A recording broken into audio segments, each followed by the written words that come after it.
Bueno, gente, vamos a tapar la fotocélula.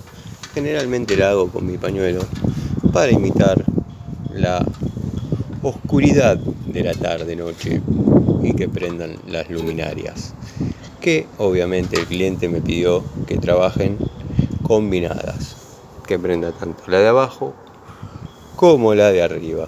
La particularidad de esto es que muchos van a notar que hay cables de intercomunicadores mezclados con cables de 220 volts.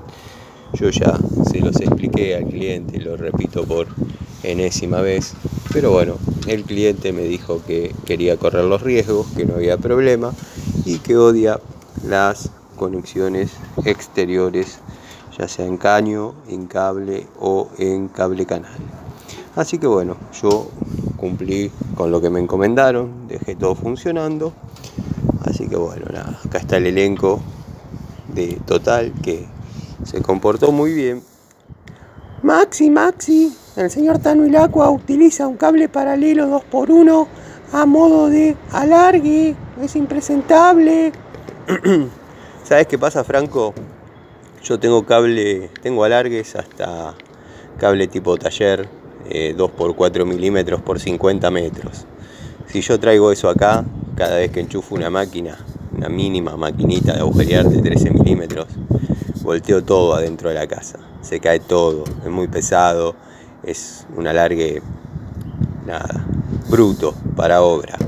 Esto es un alarguecito para tareas domésticas que lo hice con sobras que fueron quedando en el taller. Por ejemplo, todos sabemos que esto habría que hacerlo con cable tipo taller y demás, pero entra perfectamente dentro de la cajita de herramientas chiquito. Es un alarguecito para la agujereadora, para que en el domicilio no se caiga nada, liviano, cómodo. Así que Franco, callate. Bueno, probamos por última vez qué tal prende con... se me cayó el pañuelo. Vamos a probar con la mano.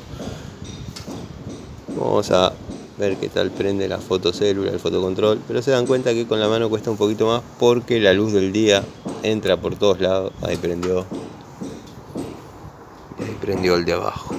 Así que bueno, gente, esta sería la finalización, la culminación de esta tarea. Así que nada, voy a bajar el elenco Total y nos vemos en otro video de Siciliano en su taller. Les dejé un montón de videitos desde este domicilio. Así que bueno, espero que los disfruten. Nos vemos.